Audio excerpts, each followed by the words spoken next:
আসসালামু আলাইকুম। কি ওষুধ খেলে আপনার ডায়াবেটিস 7 দিনের ভিতরে নিয়ন্ত্রণ হতে পারে? যদি আপনি এগুলি জানতে চান তাহলে নিয়মিত আমার ভিডিও দেখবেন।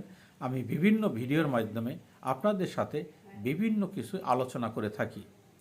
তবে এই ক্ষেত্রে আপনি অন্য কোনো ওষুধে এই রেজাল্টটা পাবেন না।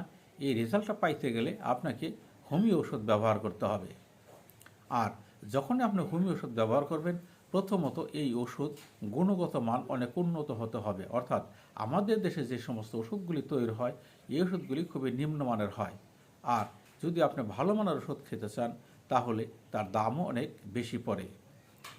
আমি যে ওষুধগুলির কথা বলতেছি এছাড়াও আরও শত শত ওষুধ আছে যে সমস্ত ওষুধে ডায়াবেটিসকে নিয়ন্ত্রণ করতে পারে।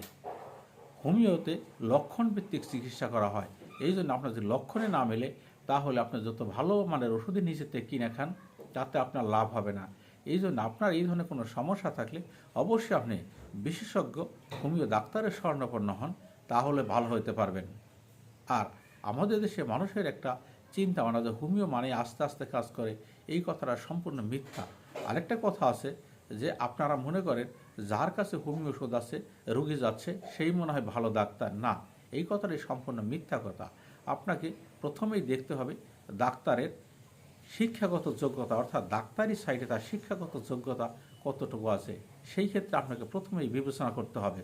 যদি আপনি সঠিকভাবে বিবেচনা করতে পারেন, ইনশাল্লাহ আপনি তার চিকিৎসার মাধ্যমে ভালো রেজাল্ট পাবেন। তবে আমি যে ওষুধগুলির কথা বলতেছি, 1 নম্বর সিমি সিফুগা মাদার।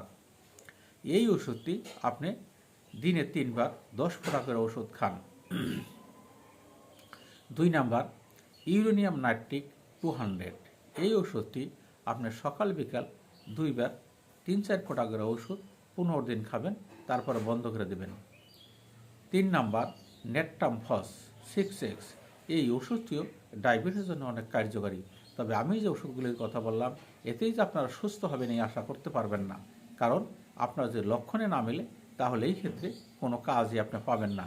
ওষুধ খাবেন ঠিকই, তবে ওষুধের প্রতি পরবর্তীতে আপনার একটা বিতৃষ্ণা অথবা ওষুধের প্রতি আপনার এই দুর্বলতা সম্পূর্ণ কেটে যাবে, কারণ এই সমস্ত ওষুধ ঠিকমতো কাজ করবে না। আপনার লক্ষণে অবশ্যই মিলতে হবে। আসসালামু আলাইকুম।